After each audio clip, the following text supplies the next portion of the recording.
भारत माता की, भारत माता की। इनकलाब, इनकलाब, वंदे वंदे। आपुनी केने आसे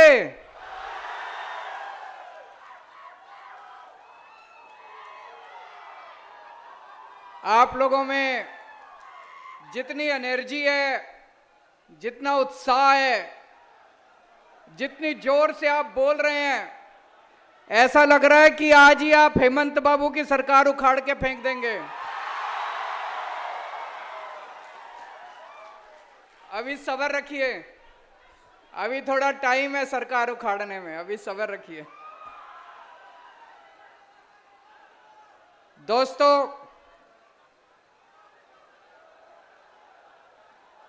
असम के ऊपर, असम के एक एक परिवार के ऊपर मां कामाख्या का बहुत बहुत आशीर्वाद है। सबसे पहले मैं मां कामाख्या के चरणों में वंदना करता हूं। श्रीमंत शंकर देव जी और उनके शिष्य श्रीमंत माधव जी, उनका असम के विकास में, असम में बहुत बड़ा योगदान रहा। उनको मैं नमन करता हूं। असम समाज में भाईचारे के साथ हिंदू, मुस्लिम, सिख, ईसाई, सभी धर्म, सभी जाति के लोगों को एक साथ लेके उन लोगों ने असम का विकास किया। ज्योति प्रसाद अग्रवाल जी, विष्णु प्रसाद राभा जी, डॉक्टर भूपेंद्र हजारिका, इन सब लोगों ने पंजाब की असम की संस्कृति, साहित्य, संगीत में अपना बहुत योगदान दिया। इन सब लोगों को मैं अपनी बात रखने के पहले नमन करता हूं। असम को भगवान ने सब कुछ दिया है। भगवान ने इतने पहाड़ दिए, नदियां दी, इतना पानी दिया, ब्रह्मपुत्र नदी दी, इतना अच्छा मौसम दिया, इतनी हरियाली दी। जब भगवान ने असम को बनाया तो भगवान ने कोई कसर नहीं छोड़ी। इतना सब कुछ दिया भगवान ने, कोयला दिया, मिनरल्स दिए, लेकिन इन सारे नेताओं ने और इन सारी पार्टियों ने मिलकर सब बर्बाद कर दिया। आज पिछले 75 साल में आप लोगों ने 52 इयर्स, 52 साल तक आपने कांग्रेस की सरकार बनाई। 52 साल तक, 52 इयर्स। 10 साल आपने असम गण परिषद की सरकार बनाई और पिछले 7 साल से भारतीय जनता पार्टी की सरकार बनाई। कम नहीं होते इतने साल। आपने इनको अपना विश्वास देने में, वोट देने में कोई कसर नहीं छोड़ी, कोई कसर नहीं छोड़ी। लेकिन आज मैं आप लोगों से पूछना चाहता हूं, आपको बदले में क्या मिला? इतने साल आपने इन लोगों को वोट दिया, कांग्रेस को वोट दिया, असम गण परिषद को वोट दिया, भारतीय जनता पार्टी को वोट दिया। इन पार्टियों ने आपको क्या दिया? धोखा दिया। जिसको मौका मिला उसने लूट लिया, जिसको मौका मिला उसने लूट लिया। लूटा कि नहीं लूटा? हार के, इन पार्टियों से तंग आके आज 3.5 करोड़ असम के लोगों ने हम लोगों को न्योता दिया असम आने के लिए। मैं आप सब असम के लोगों का बहुत बहुत आभारी हूं। आपने इतना प्यार, इतने मान, इतने सम्मान के साथ मुझे, भगवंत मान साहब को, आम आदमी पार्टी के लोगों को असम में बुलाया। 2016 में हेमंत बाबू की सरकार बनी थी।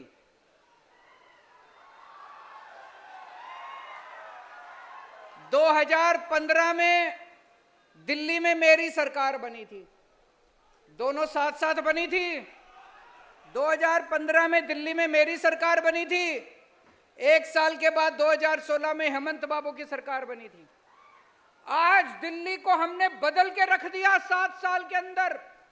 स्कूल, अस्पताल, बिजली, पानी, सड़कें, शानदार दिल्ली बना दी हमने। हेमंत बाबू ने क्या किया 7 साल में?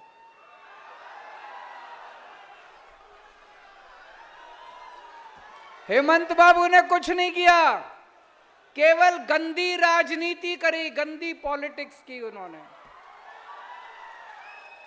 अभी आज मेरे को असम आना था,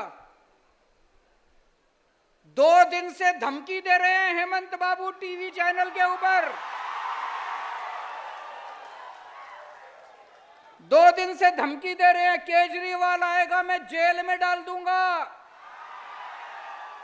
ये क्या है यार? केजरीवाल आएगा मैं जेल में डाल दूंगा, मैं पुलिस से पकड़वाऊंगा केजरीवाल को। अरे मैं कोई आतंकवादी हूं? क्यों पकड़वाओगे मुझे?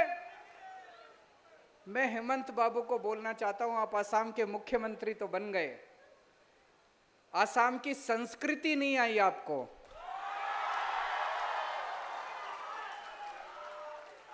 असम के लोग बहुत अच्छे हैं, असम के लोग बहुत प्यारे हैं, असम के लोग अपने अतिथि का स्वागत करते हैं। असम के लोग अतिथि आता है तो अपने घर ले जाके खाना खिलाते हैं, चाय पिलाते हैं, आदभगत करते हैं। असम के लोग जेल भेजने की धमकी नहीं देते। तो मैं हेमंत बाबू से निवेदन करता हूं, आप मुख्यमंत्री बन गए, थोड़ी सी असम की संस्कृति सीख लीजिए आप। और आज इस मंच से मैं हेमंत बाबू को आमंत्रण देता हूं कि जब दिल्ली आए तो मेरे घर चाय पीने के लिए आइएगा। अगर समय मिले तो थोड़ा खाना खाने के लिए भी आइएगा। मैं आपको दिल्ली घुमाऊंगा अपनी गाड़ी में। आपने तो 7 साल में कुछ नहीं किया, मैं आपको दिखाऊंगा दिल्ली में हमने कितने शानदार स्कूल बना दिए। मैं आपको दिखाऊंगा दिल्ली में कितने शानदार मोहल्ला क्लिनिक बना दिए, अस्पताल बना दिए। तो हेमंत बाबू को आज मैं आमंत्रित करता हूं। आज मैं यहां पे आने के पहले मैं कई असम के, गुवाहाटी के युवाओं से मिला। आज इतनी बेरोजगारी है, इतनी बेरोजगारी असम के अंदर है कि नहीं है? जो पढ़े लिखे हैं वो भी बेरोजगार घूम रहे हैं, जो कम पढ़े लिखे हैं वो भी बेरोजगार घूम रहे हैं। एक एक युवा चीख चीख के कह रहा है कि मेरे को रोजगार चाहिए, मेरे को रोजगार चाहिए, मेरे को रोजगार चाहिए। हेमंत बाबू के पास टाइम नहीं है उनकी चीख सुनने का। हेमंत बाबू ने पिछले चुनाव के पहले बोला था हम बेरोजगारी दूर करेंगे, बेरोजगारी दूर हुई? सरकार कहती है 25 लाख बेरोजगार हैं असम के अंदर। 25 लाख नहीं है, कम से कम 50 लाख से ज्यादा बेरोजगार है असम के अंदर। लेकिन क्या किया इन्होंने बेरोजगारी दूर करने के लिए? कुछ नहीं किया इन्होंने। इनसे तो पेपर नहीं होते, पेपर करते हैं, पेपर लीक हो जाते हैं इनके। पेपर लीक इनसे। जिस सरकार से पेपर नहीं होते वो क्या सरकार चलाएंगे? जिनसे पेपर नहीं होते, एक छोटी सी चीज पेपर नहीं होते, वो क्या सरकार चलाएंगे? दिल्ली में मेरी 8 साल से सरकार है, मान साहब की पिछले 1 साल से सरकार है।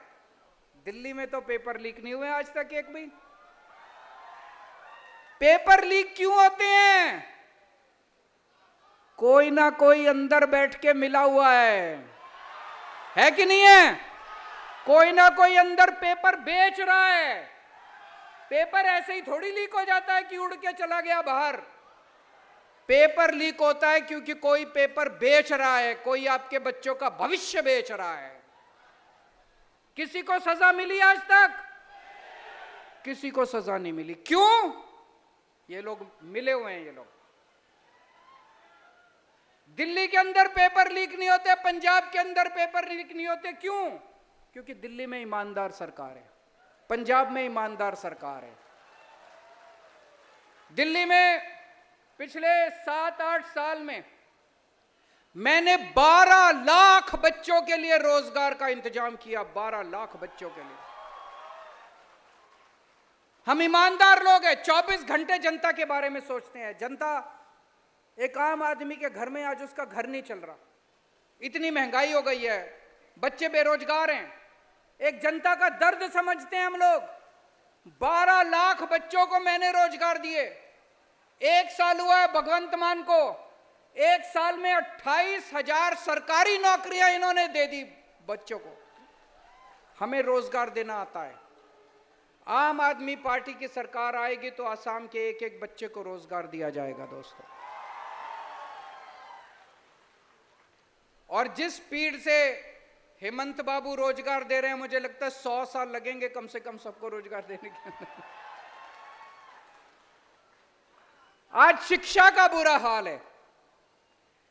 अभी अभी मान साहब ने बताया कि इनके परिवार में किसी ने स्कूल बनवाया, अपना प्राइवेट स्कूल। किसने स्कूल बनवाया? इन्होंने। इनके परिवार में स्कूल बनवाया है किसी ने, प्राइवेट स्कूल। बताते हैं लाखों रुपए फीस है। जिस प्रदेश के मुख्यमंत्री की पत्नी प्राइवेट स्कूल चलाएगी, उस राज्य के अंदर गरीबों को शिक्षा नहीं मिल सकती।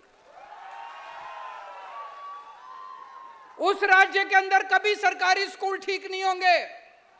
दिल्ली में भी पहले यही होता था, पंजाब में भी पहले यही होता था। जितने नेता थे, नेताओं के स्कूल चलते थे, बड़े बड़े फलाना स्कूल, ढिमका स्कूल, इतने बड़े बड़े प्राइवेट स्कूल, लाखों रुपए की फीस होती थी।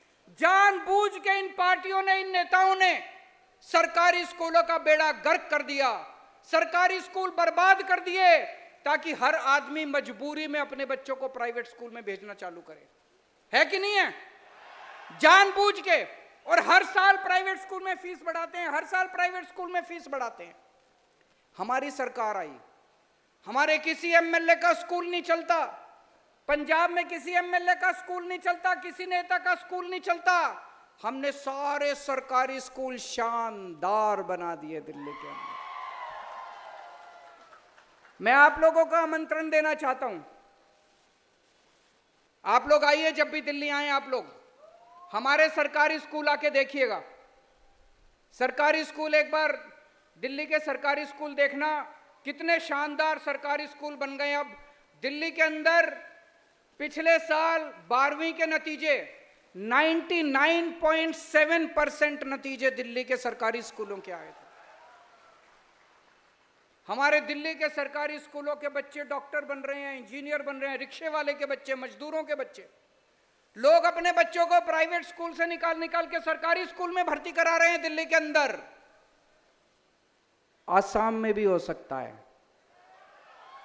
चाबी आपके हाथ में, आपको बटन दबाना है। झाड़ू का बटन दबाओगे तो आपके बच्चों का भविष्य बन जाएगा।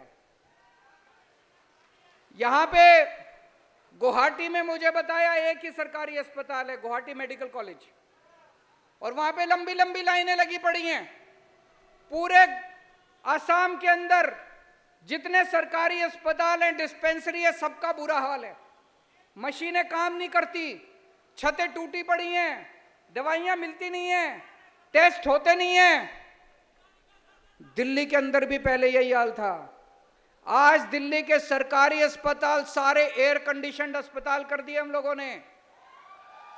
सारी दवाइयां मिलती हैं, सारे टेस्ट होते हैं, सारी मशीनें काम करती हैं। गली गली के अंदर मोहल्ला क्लिनिक खुलवा दिए। अब आप चाहे अमीर हो या गरीब हो, अगर आपके घर में कोई बीमार होता है, दिल्ली में उसका सारा इलाज मुफ्त होता है, उसकी दवाइयां भी मुफ्त, उसके टेस्ट भी मुफ्त। उसके असम में भी हो सकता है। चाबी आपके हाथ में है, आपको झाड़ू का बटन दबाना है, आपके सारे अस्पताल शानदार बन जाएंगे। आपको अपने घर के लोगों का इलाज कराने की चिंता करने की जरूरत नहीं पड़ेगी, कोई खर्चा देने की जरूरत नहीं पड़ेगी। मैंने सुना यहां पे बिजली बहुत महंगी है कि नहीं है? अभी कोई मेरे को बता रहा था 200 यूनिट अगर बिजली आती है तो 1200 रुपए का खर्चा आता है। 1200 रुपए, 1200 रुपए, ज्यादा, उससे भी ज्यादा। और पिछले 1 साल में पता नहीं कितनी बार इन्होंने बिजली के दाम बढ़ा दिए। दिल्ली में बिजली फ्री है, पंजाब में बिजली फ्री है, आसाम में फ्री बिजली चाहिए कि नहीं चाहिए? केवल आम आदमी पार्टी कर सकती है और कोई नहीं कर सकता। और 24 घंटे बिजली आती है दिल्ली में। यहां तो पावर कट भी बहुत लगते हैं, मुझे पता चला। बिजली जाती बहुत है, जाती है कि नहीं जाती? गांव गांव के अंदर बिजली नहीं आती। यहां पे 24 घंटे बिजली, फ्री बिजली, एक चमत्कार है। ये ऊपर वाले ने केवल केजरीवाल को ये वरदान दिया है। केवल केजरीवाल को करना आता है और किसी को नहीं करना आता। आसाम में भी बिजली फ्री हो सकती है, आसाम में भी बिजली 24 घंटे हो सकती है। चाबी आपके हाथ में, इस बार झाड़ू का बटन दबा देना अगली बार।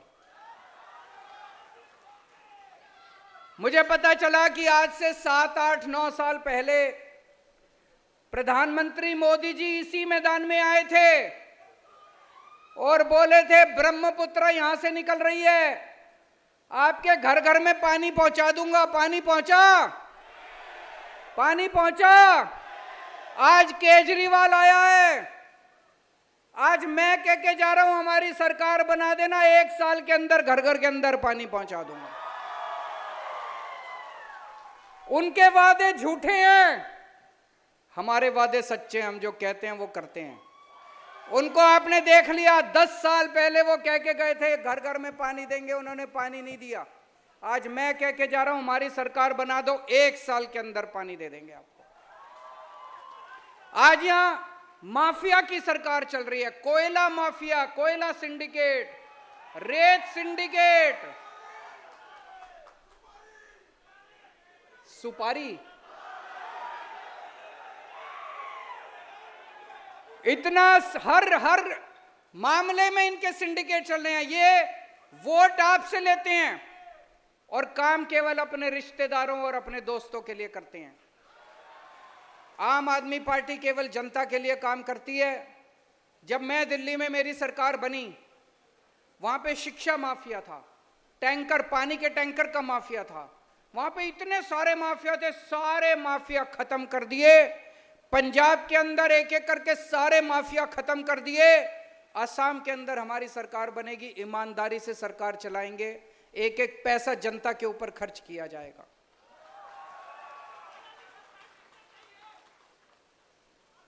मैं देख रहा था कि असम का बजट 3.25 लाख करोड़ रुपए का बजट है असम का। मतलब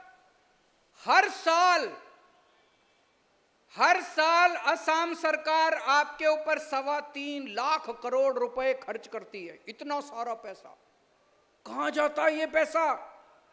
आपने कहीं कोई सरकारी काम होते दिखा? कोई सड़क बनते देखी? कोई स्कूल बनते देखा? कोई अस्पताल बनते देखा?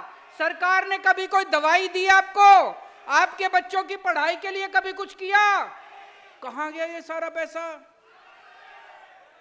कहां गया ये सारा पैसा?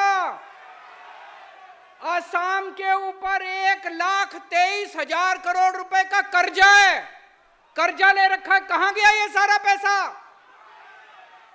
खा गए ये लोग। इतना भ्रष्टाचार है, इतना भ्रष्टाचार है। अब तो एक ईमानदार सरकार की जरूरत है असम के अंदर, है कि नहीं है? दोस्तों, हमारा देश, भारत देश शानदार देश है, महान देश है, महान लोग हैं। मैं आपसे एक प्रश्न पूछना चाहता हूं, क्या भारत जैसे महान देश के प्रधानमंत्री पढ़े लिखे होने चाहिए कि नहीं होने चाहिए? जिसको लगता है प्रधानमंत्री पढ़े लिखे होने चाहिए, हाथ खड़े करें। ये कैमरे वाले जरा दिखा दीजिए कि जिसको लगता है कि अनपढ़ प्रधानमंत्री ठीक है, कोई बात नहीं, वो हाथ खड़े करो। भारत जैसे देश के प्रधानमंत्री पढ़े लिखे होने चाहिए। आज 21वीं सदी का भारत है, 21वीं सदी का युवा एस्पिरेशनल युवा है। वो विज्ञान में विश्वास करता है, वो साइंस में, टेक्नोलॉजी में विश्वास करता है, वो अपने लिए रोजगार चाहता है, वो भारत की तरक्की चाहता है। भारत की तरक्की कौन कर सकता है? एक पढ़ा लिखा आदमी कर सकता है। कम पढ़ा लिखा और अनपढ़ आदमी तरक्की नहीं कर सकता। मैंने प्रधानमंत्री जी का एक स्पीच सुना था, कई स्पीच है उनकी, उसमें वो कहते हैं कि मैं केवल गांव के स्कूल में गया था, उसके बाद मेरी कोई शिक्षा नहीं हुई। हमारा देश बहुत गरीब देश है। हमारे देश में किसी का अनपढ़ होना, किसी का कम पढ़ा लिखा होना कोई गुनाह नहीं है। बहुत लोग हैं जो गरीब लोग हैं, अपनी गरीबी की वजह से वो कम पढ़े लिखे हैं, स्कूल नहीं जा पाते, कम पढ़े लिखे हैं, उनको शिक्षा नहीं मिलती। मुझे कोई एतराज नहीं है, लेकिन प्रधानमंत्री को तो पढ़ा लिखा होना चाहिए, है कि नहीं है? अब प्रधानमंत्री जी नोटबंदी, अगर प्रधानमंत्री पढ़े लिखे नहीं होंगे तो कितना खतरनाक बात है। प्रधानमंत्री जी ने नोटबंदी की, नोटबंदी में सारे देश में अफरा तफरी मच गई, कितने लोगों की नौकरी चली गई, कितने लोगों के धंधे बंद हो गए, कितने लोगों की मौत हो गई। 10 साल पीछे चला गया देश, देश की अर्थव्यवस्था 10 साल पीछे चली गई। किसी ने आगे प्रधानमंत्री जी को बेवकूफ बना दिया, बोले नोटबंदी कर दो, भ्रष्टाचार खत्म हो जाएगा। भ्रष्टाचार खत्म हुआ? किसी ने प्रधानमंत्री जी को आके बेवकूफ बना दिया, बोले नोटबंदी कर दो, आतंकवाद खत्म हो जाएगा। आतंकवाद खत्म हुआ? अगर हमारे देश के प्रधानमंत्री पढ़े लिखे होते, वो कभी नोटबंदी ना करते, कभी नोटबंदी नहीं करते। प्रधानमंत्री जी 3 किसानों के काले कानून लेके आए। पूरे देश के किसानों ने कहा कि हमें यह कानून नहीं चाहिए, यह कानून खतरनाक है, किसान इस कानून के खिलाफ हैं। सारे देश के किसान बोल रहे थे, लेकिन प्रधानमंत्री जी को किसी ने जाके बेवकूफ बना दिया कि ये 3 किसानों के कानून। 1 साल तक आंदोलन हुआ, 750 किसान मारे गए। अगर हमारे देश के प्रधानमंत्री पढ़े लिखे होते तो किसानों के काले कानून नहीं लेके आते। तो भारत देश को एक पढ़े लिखे प्रधानमंत्री की जरूरत है। अगली बार वोट डालने जाओ तो पढ़े लिखे को वोट देना, अनपढ़ को वोट मत देना। आप अपनी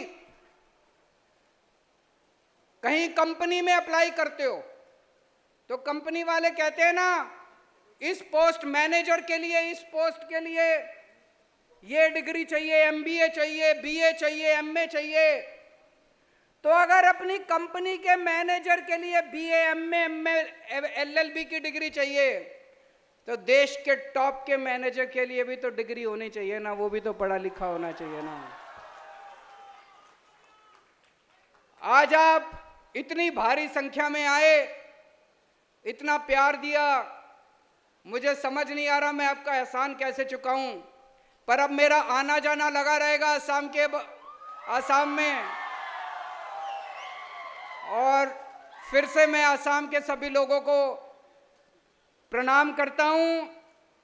जय आई अखोम।